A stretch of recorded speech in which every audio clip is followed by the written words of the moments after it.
Hi, this is Joey Ebanks, and I'm just letting you all know that the Joey Ebanks Show is for paid programming. I accept all liability from this show. My guests will accept theirs and all callers, and I am not affiliated in any way with the Paramount Group of companies, its managers or employees. We have a temporal investigation that we paid for. Governor Taylor has done everything possible to prevent us from having knowledge of its contents. He has appointed Dan Scott as the chairman of the Judicial and Legal Services Commission. Dan's two brothers, Emil and Jude, are involved with the C4C. The Commissioner of Police is refusing to investigate allegations against Ezard, the Auditor General. Louis Bouchard, the chairman of the Business Staffing Plan Board, is under investigation but remains the chairman. I have received threatening lawsuits from Governor Taylor for emails I sent while I was the MD of the ERA related to not fixing a bid. From Dan Scott, for discussing his out-of-court settlement. The media has been silenced with another threat of a lawsuit from Dan Scott's attorneys, Maples. I was suspended and arrested because I refused to take a bribe of $500,000. I was being tried publicly by the media initially on information leaked to them from the authorities. My reasons for being arrested were given to CNS and my political opponent Ezard Miller to air publicly before my attorney and I could receive them. Because I refused to lay down and take this, I have people insulting and denigrating my wife and children publicly because of the Compass and Cayman 27 story on my court appearance. I have people saying I'm taking on too many people. When will you all stand up publicly and be heard? Caymanians, we must stand together to end corruption and ensure justice is available for all. I have people saying I'm coming across as arrogant and crazy. Well, I understand that. I understand that because no one has ever done this before, and it's not possible to have a comparison between myself and persons from the past who have stood against corruption. Governor Taylor, Commissioner Baines, Dan Scott, you and the corrupt elite, and you, the media propaganda machinery, know this. As long as I'm alive and able to speak, I will not stop my fight against corruption in this country. Never, ever, ever. I will never stop. The Caymanian Compass article on my court appearance carried the title it did for a reason: to influence voters and the jury pool. The content was for a reason: to influence the voters and the jury pool. The judge, prosecutor, and my attorney at no time during the very brief time I was in court mentioned any details of my case.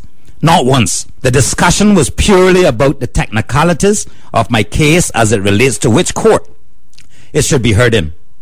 The prosecutor even went as far as to say he was fairly confident all of my matters would be elevated to the Grand Court by my attorney and I. Why is the media continuing to discuss the details of my case before my trial begins?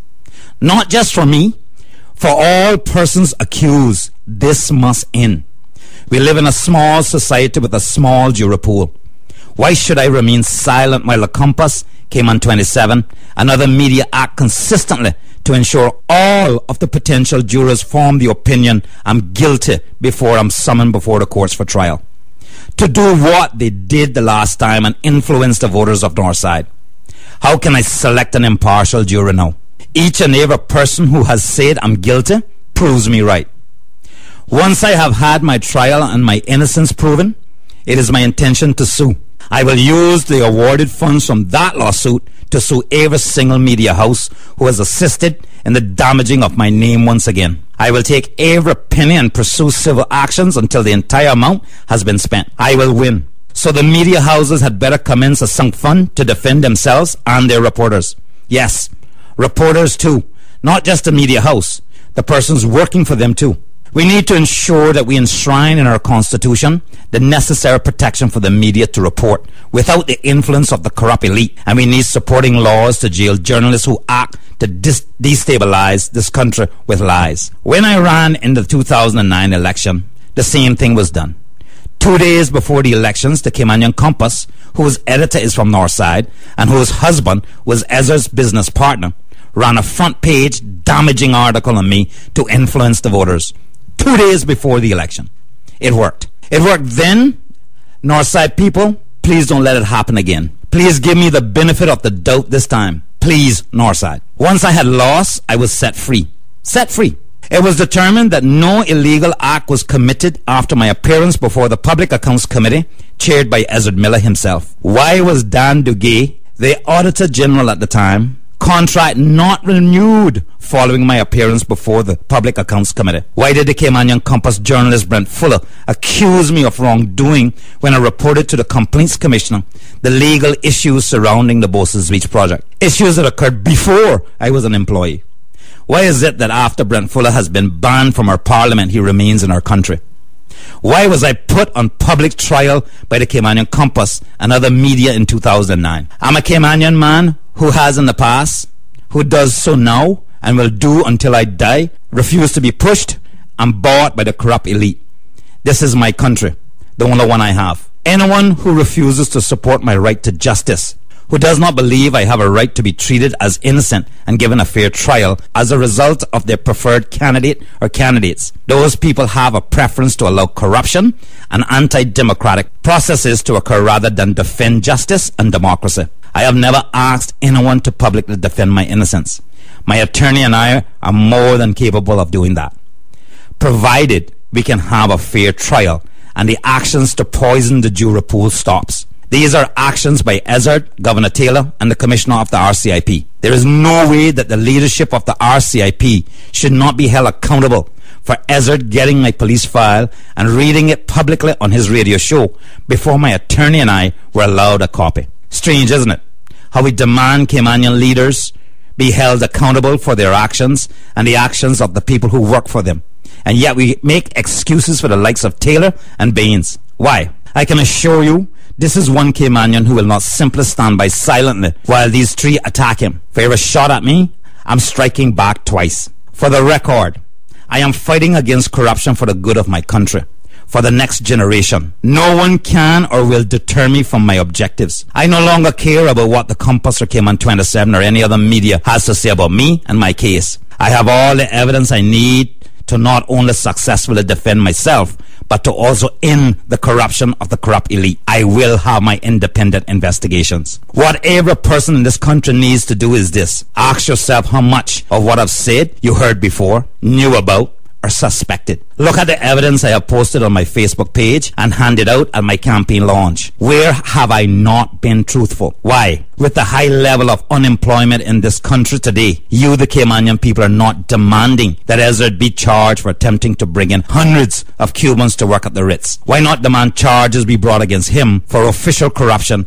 as he was the chairman of the Immigration Work Permit Board at the time? Why are you excusing that corrupt act? Why is the PPM now assisting him with trying to shut down a Caymanian-owned radio station? Why are they defending and friending a man who attempted to bring in hundreds of Cubans for the Ritz for a fee? I was the person who resigned his job in 2009 to stand at their side. Me, not him. He was the one who said he would never let the Honorable Kurt Tibbetts lead him. Not me. He was the one that the Honorable Kurt Tibbetts said it would be a cold day in hell when the two of them sat together in one room. Not me. Now let us forget what we did not do. Forget the past. What are you and I going to do now about ending corruption?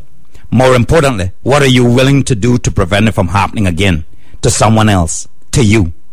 Why hasn't one single candidate in this political race spoken out against corruption and injustice? A fair trial. That's all I've ever asked for. Continue to punish me, and I know this. Others are watching and will be afraid to not take the bribe when they find themselves in the compromising position in the future. They will fear exposing corruption.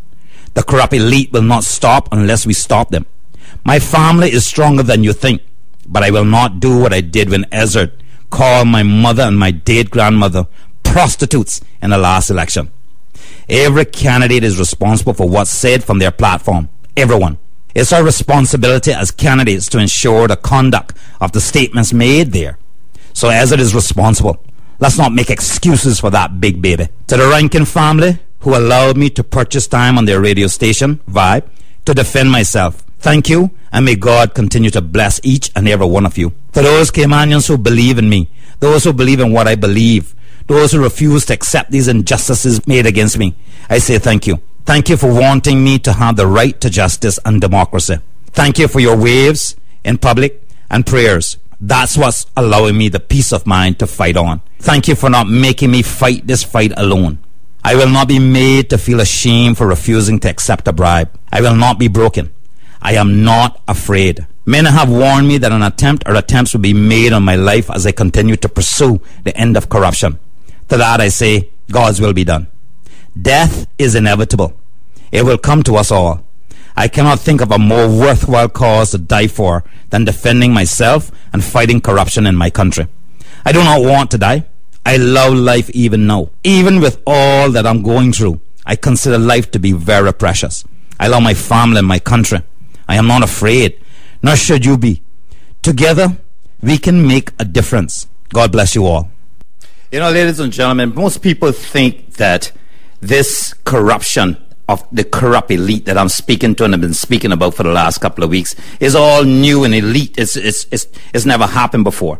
But I'm going to remind you, because this week we're going to talk quite a bit about the Eurobank case in this country. And I'm going to direct you to the Cayman Law School website. Take a look at the report on there from the Chief Justice, Mr. Anthony Smelly, the Honorable Anthony Smelly. Take a look at what occurred in this country back then. Take a look at Brian Gibbs, for example, the agent that was in our country heading up the financial reporting unit within the RCIP. Take a look at the number of times that he perjured himself on the stand in this country and was allowed to resign and go back to England and go back to another job. In fact, the governor of the day made it clear that the reason why he was being allowed to resign and go and move out was because of the potential threat to his life. But here we are. They broke the law. They ignored it. Evidence was shredded. Evidence that was collected here. And you have to understand. I want you all to read this report, because this report highlights a lot of what's happening today. And just in case you wonder why we're being treated the way we're being treated, I'm going to read to you one little section of the Guardian article on this Eurobank case. And this was written directly following that. In fact, it comes from PR Newswire out of the UK. And I'm going to read this section that says, where the governor said at the time that Mr. Gibb is no longer in the Cayman Islands because of a potential risk to his personal safety. The statement went on to characterize his resignation as tendered in the spirit of public service, and to conclude that the UK government authorities concerned acted properly. And then there's a response here. In his response, the leader of the then government business, the Honorable McKeever Bush, said, not only is this statement inaccurate, it ignores the findings of the Grand Court to disclose the Court of the Cayman Islands that, among other things, Gibbs deliberately failed to disclose and knowingly destroyed evidence which he was aware was highly relevant to the case. But more importantly is what and how we are depicted in this article. And I'm going to read to you just how we're described by this reporter, because it's important to understand, ladies and gentlemen, that what we had here was individuals working within our system, within our banks, collecting information, sharing it with a secret service agency within the UK, and making sure that the evidence involved in the case that was being brought was shredded. And so all of the individuals being charged, it's irrelevant who the people were at the time, because the case was dismissed. This is the article from The Guardian written by Paul Lashmar. And here I'm going to read you a section of this and how he describes the Cayman Islands. The sun-soaked Cayman Islands, a former haunt of pirates and turtle catchers tucked away in the Caribbean between Jamaica and Cuba, have a reputation for iniquity. Now, here's the meaning of iniquity. That's a gross injustice, wickedness, or a wicked act or thing, a sin. Here is a reporter out of England, because they're no longer the UK, it's England and Wales now. Here is a reporter saying that we are wicked and sinful in respect to a report whereby their agent perjured himself 3 times in front of the courts. So we're going to get back to that. We're going to go to a break on the And I want you to and take a break. When we come back, I have as my guest none other than Chaz Hill. This is a young man from the Cayman Islands, and he wants to talk about mandatory recycling program. So I've invited him onto the show because this story about the Eurobank, what's going on here today, the corrupt elite, we're going to talk a lot about this week. I'm just giving you a little bit of it, directing you to the Cayman Law School website. Go there and check out and download the article written by the Chief Justice, the Honorable Anthony Smelly, and he outlines it. It's 30-something pages. I was directed to it last night. I read it, and we got a lot to talk about with this, because one of the statements that Gibbs makes in that is, he is amazed that anyone found what he was doing wrong, since the governor at the time, and all the previous governors, were fully aware of what he was doing, that he was a spy, that he was gathering information from sources within our banking industry, and that he was sending that information on to England and to a Secret Service group. So, folks, you know what? There's very little difference now in what was done then and what's going on now. I have asked repeatedly for independent investigations into corruption, specific areas. Have you heard anything? Has Ezra been arrested yet for attempting to sell, as in his capacity as the then chairman of the work permit board, work permits to the Ritz-Carlton? Has that happened? Has the chairman of the business staffing plan board been removed as yet?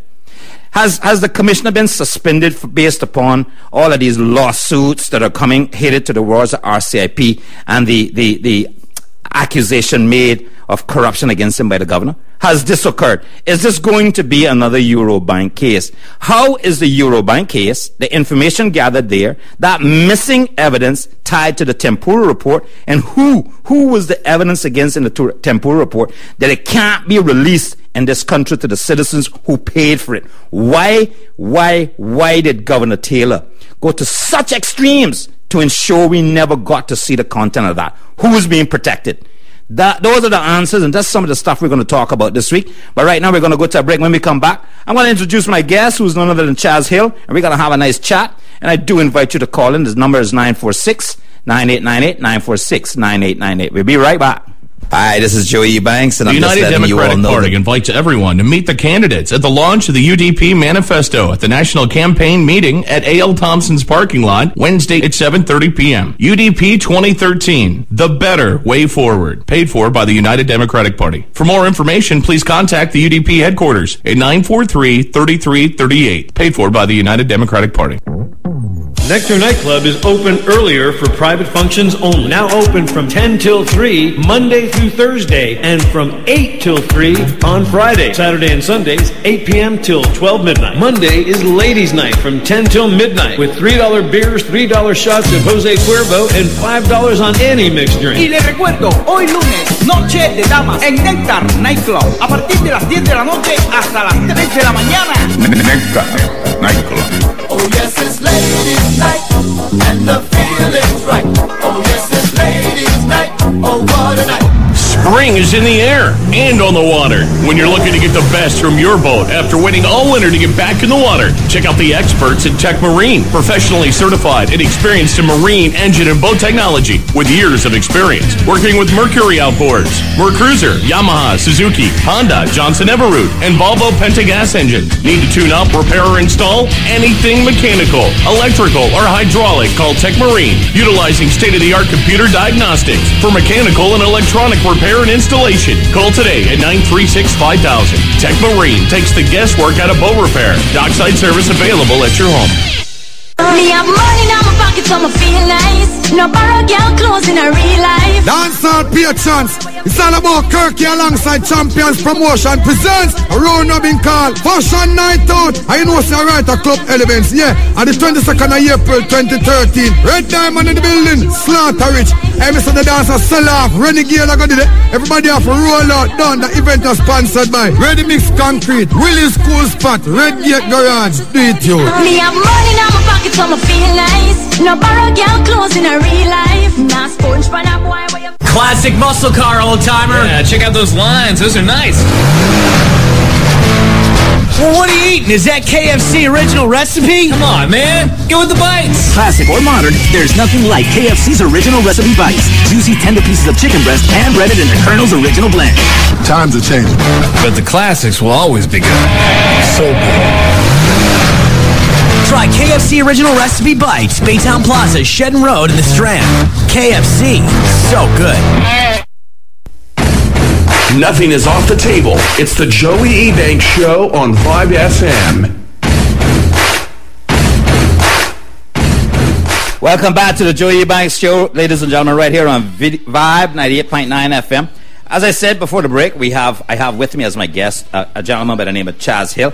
And Chaz, this is the first time you and I are meeting. You contacted me on Facebook, and you wanted to talk about something I think is really important. Thank you. Could you just tell the listening audience just a little bit about yourself, who you are, and then we can roll right into your proposal. 31-year-old Caymanian, born and raised here, grew up in Georgetown. Which hills are you from, Little? Oliver Hill? Yeah, he's my dad's brother. All right, yeah. Tom. Is your dad Tom? Heath Hill. Okay, Heath Hill. Sorry, okay. So you have an idea that you want to talk about, which is the mandatory recycling, yeah? Right.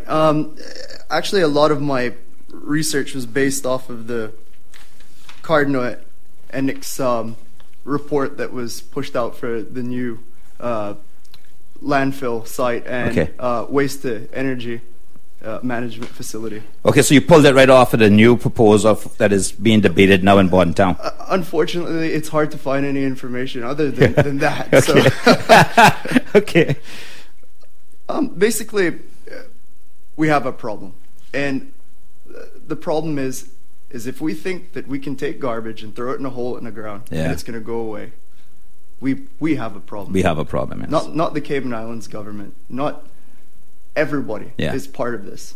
So going back to the waste management facility, single stream is what I think that they're proposing. This is where you basically lump all of your garbage together. Right. It gets shipped out there. Right. They sort it, and they will find a way to recycle what they can out of it.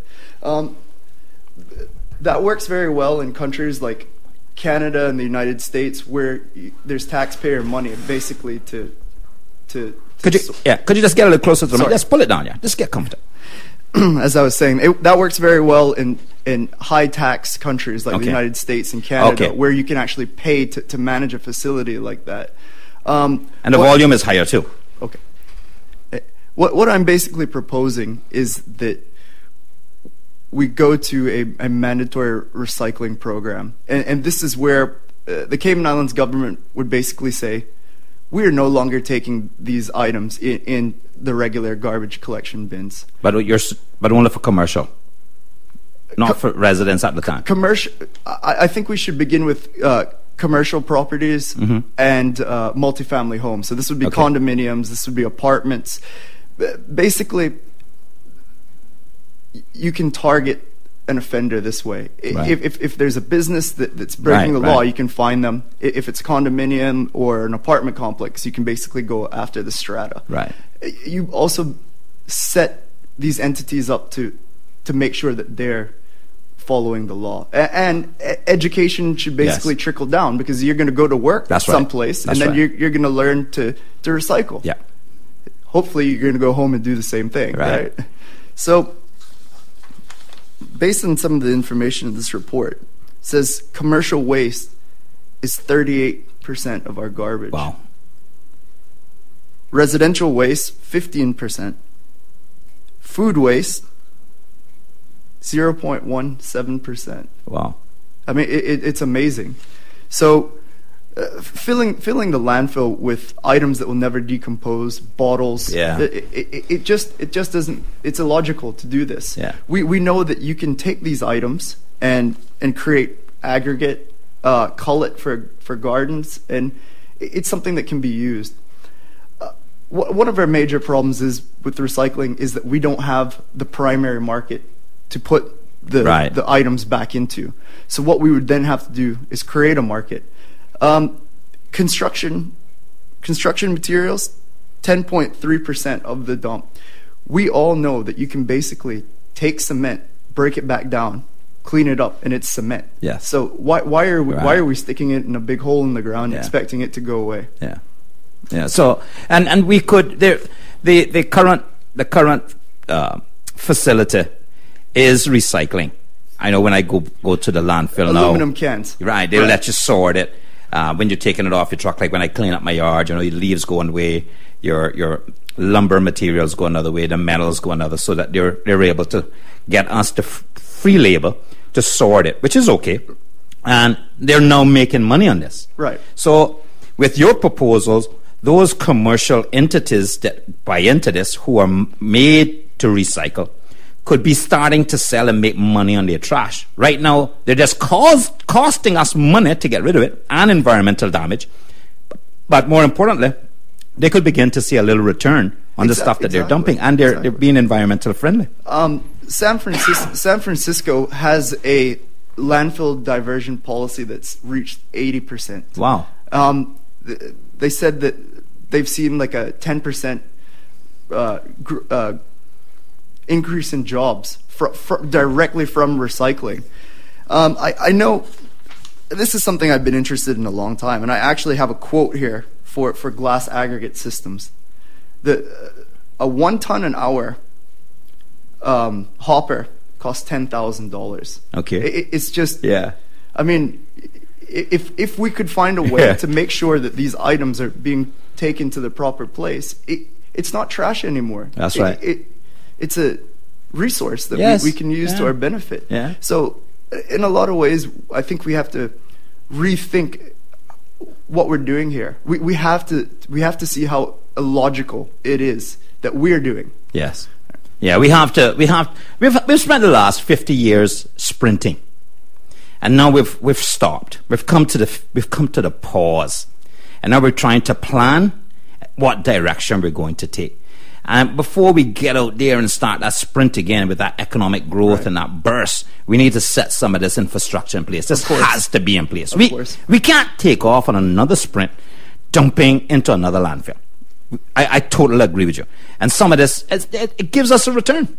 It gives us the ability to make money on what's causing us harm right now. You know, the leaching has been a problem at the landfill for many years. Right. So we get past that. Go ahead, Chess. But coming back to the leaching, if you think that's a problem, I mean, people should be surprised what they flush down their own toilets, That's and true. it goes out in their gardens. Yeah. So I mean, yeah, and the multi-homes and some of the older homes on the beach, that's going straight out into the ocean and destroying the reefs. So these are issues that we have to address. Do you want to say anything before we go to the next break? I mean, just a little quick recap on what you're proposing. I would like to say that, you know, there is some hope out there, especially once you see what the supermarkets and the schools have been doing. So it's not that it's all bad. Getting rid of plastic bags is one of the best things that we could have done on this island. I would like to see food containers be the next. Non-biodegradable food containers, that is.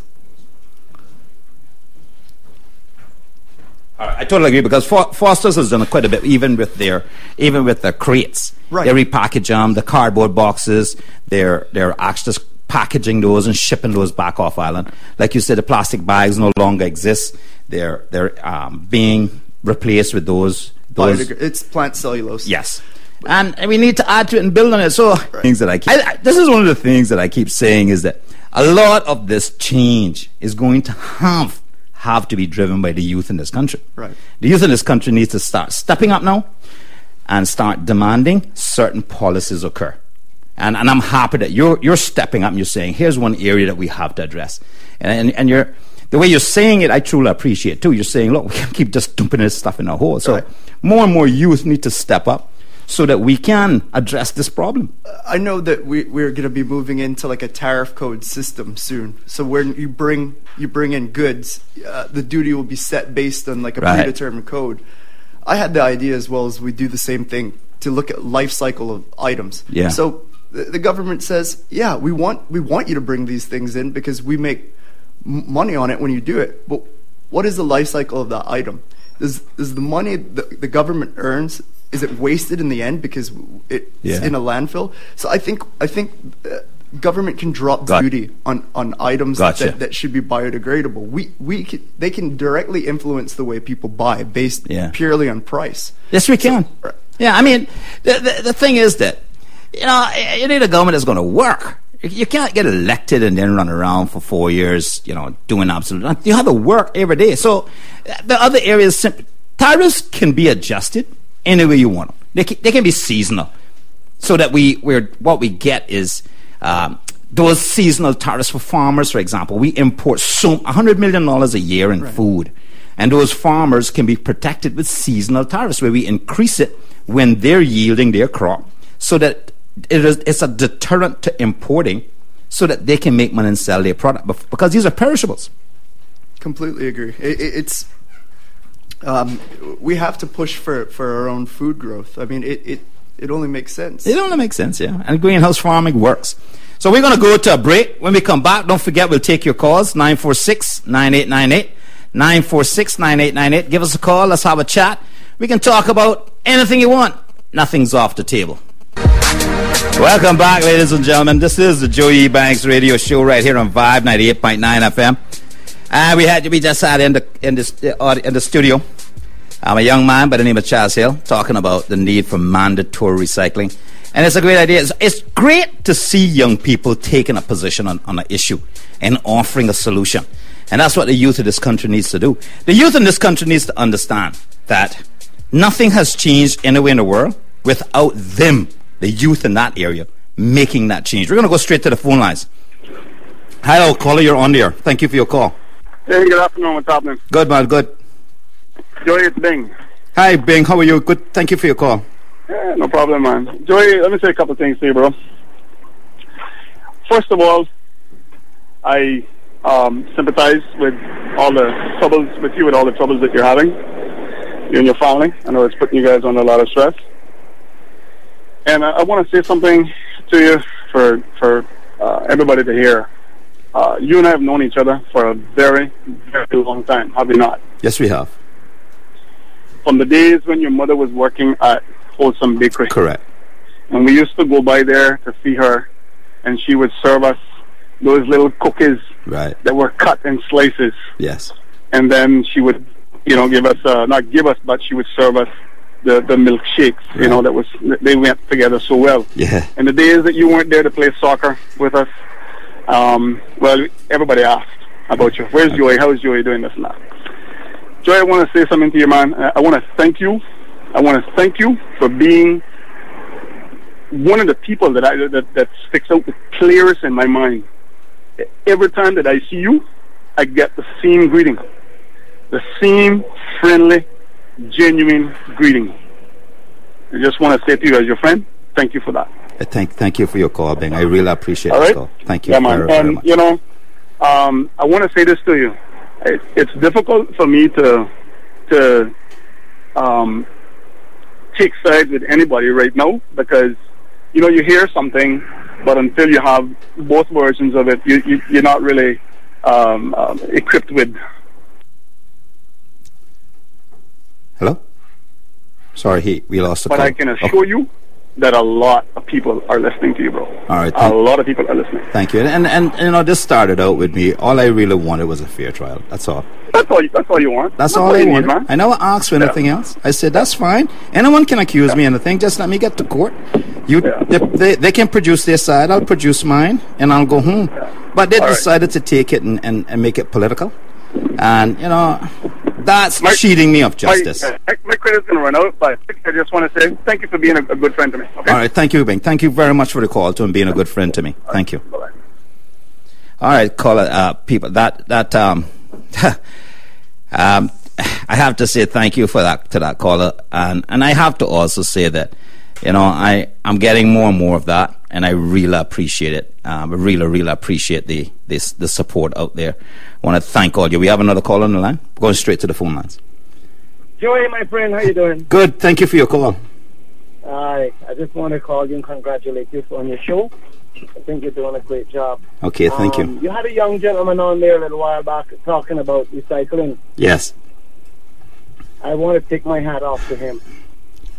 He's a smart young man. Very. That's exactly what the country needs. Yes. And all of this hullabaloo about this waste management in Bodden Town. Yep. I think it's a good thing. The young man mentioned about 10% of the waste in there would give jobs, or 10% of jobs, something. I didn't quite understand what he meant. Yeah, that's through the recycling, but rather than dumping it, what he called a single line, which means that we the rest of the country would continue to dump everything in one bin. They would take it up there and then sort it. He's suggesting that the businesses sort it, and the government says, we're not taking your garbage anymore. We're taking recycled products from you. That's what we're going to pick up. And that, he says, creates... I would like to see the government do it to the homeowners also. Yeah, but he is saying nationally. I would love to see, because that's the way it's done and I know in Canada. I got cousins live in Canada, and she has like 4 bins in her, between the kitchen and the garage, and she has to sort her waste, and the waste be picked up like 2 different times, 2 different type of trucks. One with the the organic stuff, one with all the paper bottles and cans. And that's the way it's done. But it all has to be done to educating the people. And of course, you're going to have to penalize those that want to dump everything in one bin. And you don't pick that up. You leave it there and let it stink in their yard. Right. But whatever. Joy, 2 questions for you. Okay. Why did you refuse the $500,000 incident with the... I tell you, I have been asked this so many times. Let me explain something. Once you're in a senior position with a government organization, any time you take money, first of all, you're going to get caught. It doesn't matter. At some point, what they didn't do is they get a hook in you, because they have you on record now having taken. Secondly, when you do that to your country, you just sold your country. You're a traitor. Okay? You're a traitor. And traitors should be shot. Other countries shoot them, and you should be shot. As a leader of a government agency, you need to do and follow the law. Okay? I agree with you. Well, I'm happy that you didn't take it. Now, okay, you can talk. You can you got a clear conscience. One more question. Do you think you will win the case in court? Oh, yeah, absolutely. Okay. And that's why I'm so relaxed these days, because, my attorney and I think we're very, very comfortable. And when we're headed into the home stretch of the election now, so I may get another 29 charges, neither 2 charges, 5 charges, 1 charge, anything to further embarrass me and belittle me and try and break me, but none of that is going to work. I mean, I expect anything, really. Well, we know how the judicial system works. I mean, they take one item and they break it up in about 6, 8 charges, Yeah. I mean that's the way they work. Make things sound worse than what it is. Yeah. But anyway, I wish you all the best of luck. Okay. Hopefully one day we can catch up for a little chat pretty soon. Okay. Okay? All right. Thank you very much for your call. Keep up the good job. All right. Thank you. Thank you very much, caller. Take care, my friend. Okay, bye. Okay, bye. Yeah, so anything is possible in the home stretch. The last election, the same thing was done. They attack, and like I said, 2 days out, I came under attack with a damaging. It was orchestrated. It was orchestrated right down to the moment, and I couldn't recover from it. And when we did the postmortem in Northside, we knew, and people told us, look, this article changed my mind, and is why I didn't vote for you. And it was a significant number of voters who did it because of that. And afterwards, you find out, hey, you know what? There's no charges against me. They just used it to win the election. And now that the election is over, there's nothing being done. Well, I can assure them, ladies and gentlemen, once Joey Ebanks gets on the floor of Parliament, all of my independent investigations are going to occur. There will be no forgetting. I am going to have my independent investigation before the election or after the election. Once the people of Northside show confidence in me and send me to Parliament, there will be a Northside man who ends corruption in this country, and it isn't going to be Ezra Miller. But we're going to go straight to the phone lines right now. Hello, caller, you're on there? Yes, hello. Hi, thank you for your Mr. call. Jude. Hi, thank you for your call. Yes, thank you. I just really have some questions I want to put out to the public. And the first question, why the Commissioner of Police and the Governor don't press charges against Hassan Saeed until this moment. And this is a clear somebody thief this country. Even if they send the case to court and get this man sentenced, and one day we'll capture him and put him in jail. That's one. The second question is, when the previous governor, Stuart Jack, and the previous commissioner of police, Carnahan, order somebody to go break in to late Desmond Shield, which a man we all respect, to break on to his office and do all what they done, that is a criminal behavior, and that governor should somebody press charges against him and bring him and put him in North Ward, him and Carnahan. That's two. The third, the other thing is the most worst thing in the world I ever hear, that a country pay for an Operation Tambura and we not allowed to know what is in that files. Why there is no release to that information? I put to the Caymanian people to let them know what is going on. It is bigger than us. Yes. It is something sad. And this governor and this commissioner of police, why nobody put FOI request and find out how much they spend in their credit cards, how much they spend in cocktail parties, how much they spend in travel? We need to know. Okay. Because people always, if a Caymanian thief a coconut, with my respect to the Caymanian people, they put him in 6 months to jail or 1 year to jail. But somebody thief the pension money, $5 million from the sweat and the hard work of the Caymanian people. He thief $5 million. They put him for 5 years in jail, so he get rewarded $1 million for 1 year. Okay. And he eat and sleep, and we have to pay his food in jail too. Yep. It's a disaster. Caymanian people need to wake up and start look at the bigger picture. Yes. Thank you. Thank you very much for your call. So we have a number of things to talk about this week, folks, and I do encourage you to go to the law school site, take a look at the report. It's 30-something pages long, but the Honorable Anthony Smelly, the Chief Justice, did an excellent job explaining it step by step.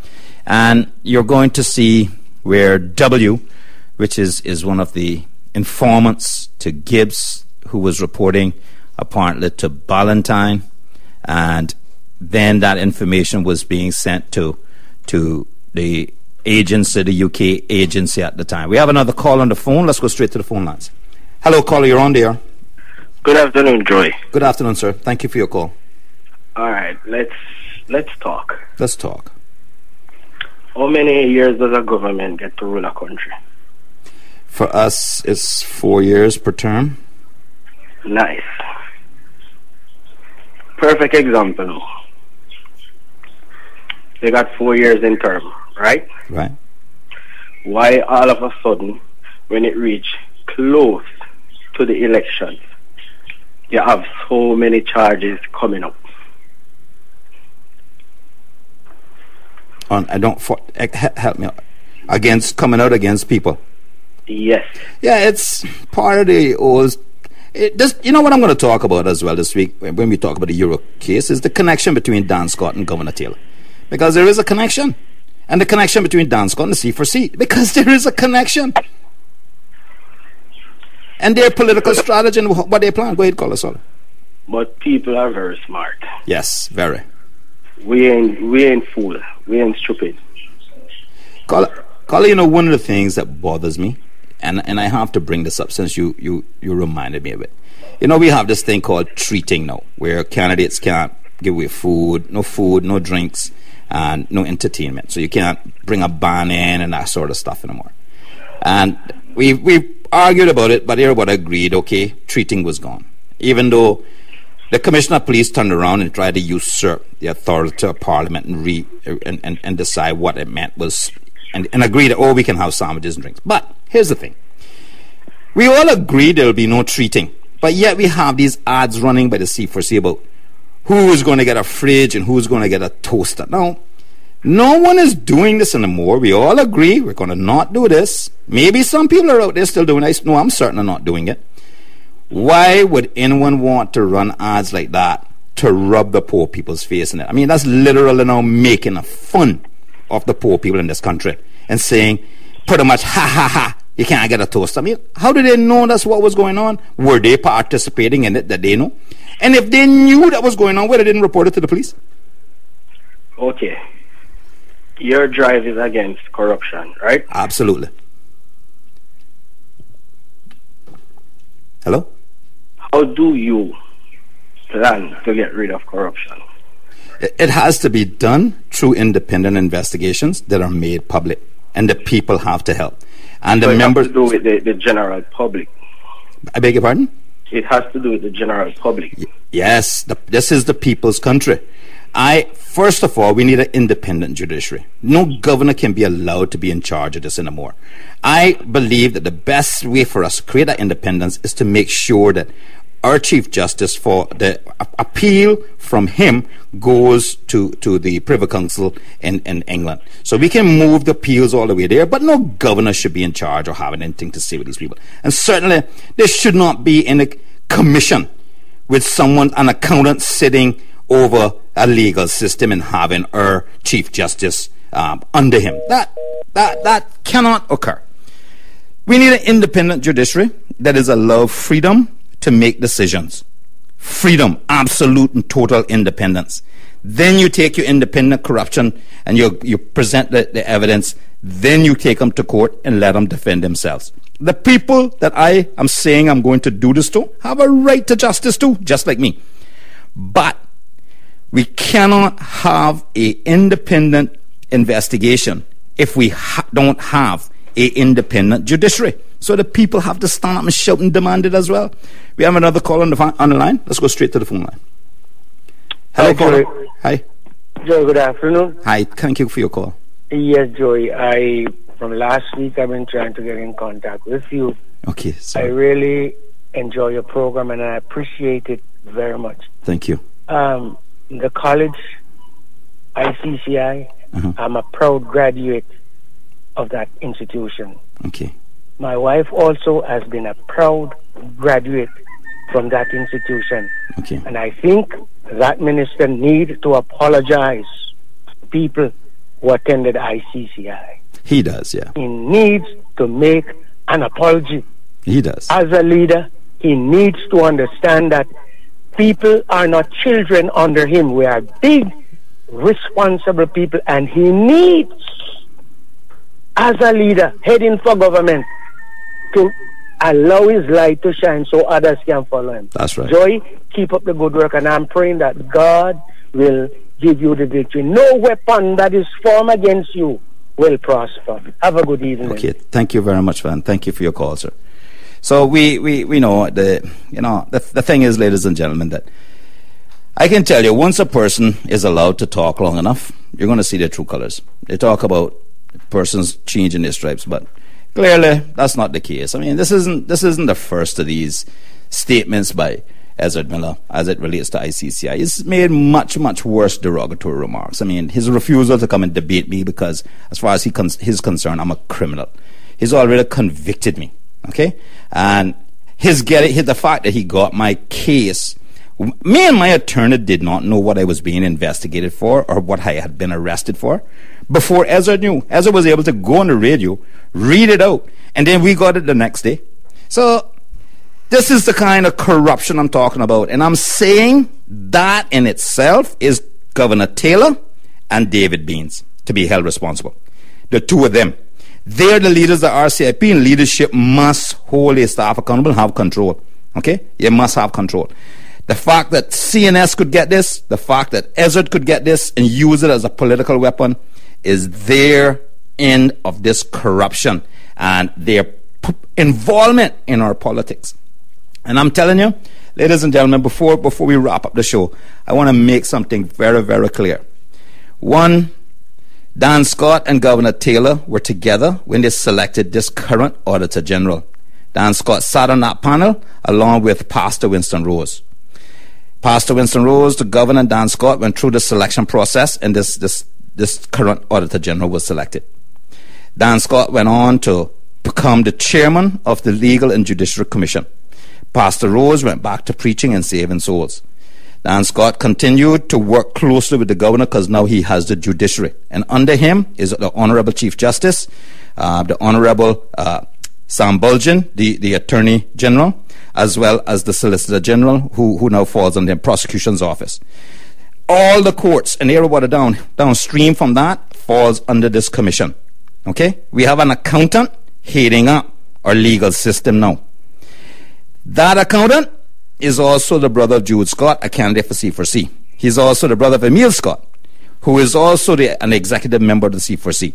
So we have a connection here now. And here's where this thing gets really, really dangerous. If Dan Scott remains in charge of the judiciary, they have control of the judiciary.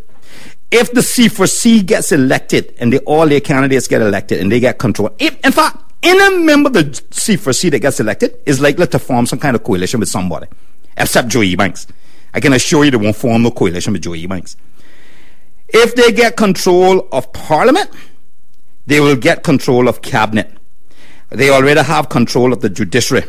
Do you all see how dangerous these people can be?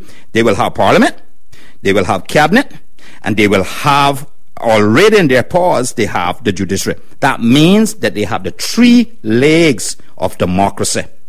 Let me tell you something. The President of the United States, President Obama, cannot dictate to the justice system what must be done.